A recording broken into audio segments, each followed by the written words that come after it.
阿波罗新闻网独立、敢言、新颖，放眼看世界，展望新中华。本集的内容有：预测美中2年内开战，美空军机动司令备忘录曝光，中共最恨的前美国政界人物，蓬佩奥回忆录中出现380多次中国，怨声载道，朝鲜两江道发高烧咳嗽患者剧增，机密门剑门情报部门聚焦记录，美参院拟扣预算施压，欧盟设立专项中国研究计划，欲调整对华政策。欢迎收看阿波罗网主频道热点直击。今天是美国时间1月28号星期六，我们每天也在副频道发表一个视频，通知会发表在主频道社区。我们的主频道在过年前被黑客攻击了，频道被关闭，过了几天才恢复，期间视频都发表在副频道。欢迎您订阅阿波罗网副频道，祝您周末愉快。下面请看详细内容。预测美中2年内开战，美空军机动司令备忘录曝光。据香港东方日报引述外电报道，美国空军机动司令部司令米尼汉27号向辖下军官发出了一份备忘录，预测美国将在2年内与中共交战，要求军官们做好准备。他特别提到，中美可能爆发商用无人机群冲突，指示部队准备好用1架飞机就可以运送100架无人机。美国空军机动司令部辖下有近5万名军人和近500架飞机，负责运输和加油作业。发言人证实，上述是一份真实的内部备忘录。备忘录发给空军机动司令部的所有空军联队指挥官和其他空军作战指挥官，命令他们2月28号前向米尼汉报告为准备与中共作战所做的主要行动。米尼汉写道：“我希望我是错的。直觉告诉我，中美在2025年会有一战。”他指出，美国和台湾在2024年都会举行总统选举，美国会分心，而中共会有机会对台湾采取行动。米尼汉制定了准备目标，包括建立一支强化、准备就绪、综合和灵活的联合部队机动小组，随时准备在第一岛链内作战并取胜。米尼汉指示所有 AMC 人员在2月期间，在充分理解杀伤力是最重要的情况下，能瞄准对手进行致命打击。所有人员都需要更新他们的记录和紧急联络人。所有人员在3月应考虑他们的个人事务，以及是否应该安排访问他们的服务基地的法律办公室，以确保在法律上做好准备。中共最恨的前美国政界人物，蓬佩奥回忆录中出现380多次中国。美国前国务卿蓬佩奥的自传回忆录《寸步不让，为我热爱的美国而战》于1月23号在美起售。该书叙述了前国务卿任期内的种种经历。蓬佩奥在书中多次提到中国，中国一词更是出现多达380余次。作为美国唯一一位担任过中央情报局局长和国务卿2份职位的麦克蓬佩奥，其任期内一直是中共党政媒体的眼中钉、肉中刺。蓬佩奥对与中国共产党的政治交涉持强硬态度。这位前美国国务卿在书中多次爆料了他在国际政治舞台上与中国共产党较量的故事。蓬佩奥回忆和金正恩密谈时，金要求美军入驻朝鲜。蓬佩奥写道，他曾向朝鲜领袖说，中共常跟他讲，美军如果撤出韩国，金正恩会非常满意。而金正恩一度拍桌子感叹说，中国人都是骗子，并请求美军入驻朝鲜半岛，以保障其国土不受中共的威胁。2018年10月7号，时任美国国务卿蓬佩奥与朝鲜领导人金正恩会面。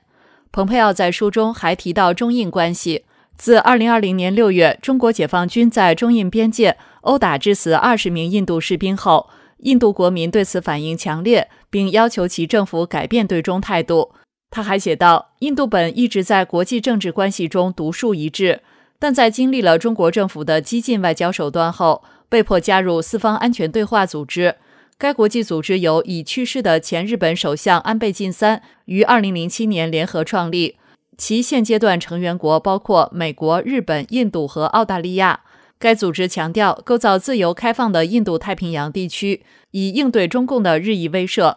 蓬佩奥曾总结说，在我任内完成的最重要的任务就是，我们引导了一个时代所急需的中美关系转变。怨声载道，朝鲜两江道发高烧咳嗽患者剧增。据消息人士介绍，最近朝鲜两江道发高烧和咳嗽等疑似确诊患者明显增加，可是医院等医疗机构都说这是流感，给患者开的都是感冒药。消息人士还说，患者弄不清自己得的是感冒还是感染病毒，只能忍受疼痛，所以百姓们已经怨声载道。26号，两江道消息人士对 Daily NK 说，从本月中旬开始，惠山市等一些地区疑似感染患者剧增，因为营养不良而免疫力下降，再加上严寒，患者不断增加了。根据消息人士介绍，惠山市惠滩洞40几岁的崔某，从19号开始出现了发高烧、咳嗽和关节疼痛等症状，买阿司匹林服用了3天也没有效果，只能忍痛生活。有相同症状的惠兴洞和惠新洞等市中心地区百姓也服用了感冒药和退烧药等，却没有缓解病痛。三水郡50多岁的朴某18号发高烧，到郡医院就诊，可是医生没有明确指出病症，也没有提供药品，只开处方说每天3次，按时吃感冒药和退烧药。朴某不满地说，谁不知道需要吃药啊？因为家里没药，也没有钱买药才到医院的，可是医生连药都没给，哪有这种事情啊？机密文件门，情报部门聚焦记录，美参院拟扣预算施压。总统拜登与前总统川普先后被发现私宅存有政府机密文件后，情报机关至今未向参议院提交相关文件协助调查。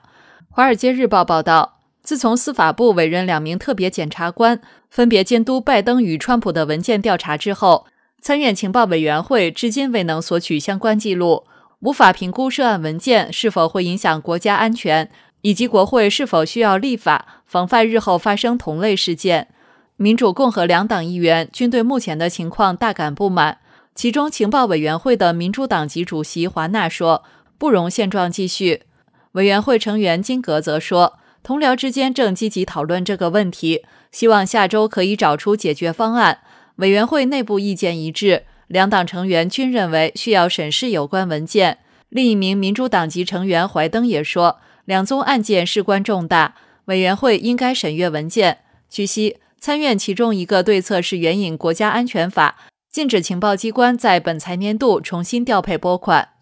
知情人士说，由于司法部已经委任特别检察官监督调查，因此国家情报总监海恩斯以不希望影响进程为由，拒绝向委员会汇报细节。对于议员的投诉，海恩斯的发言人拒绝置评。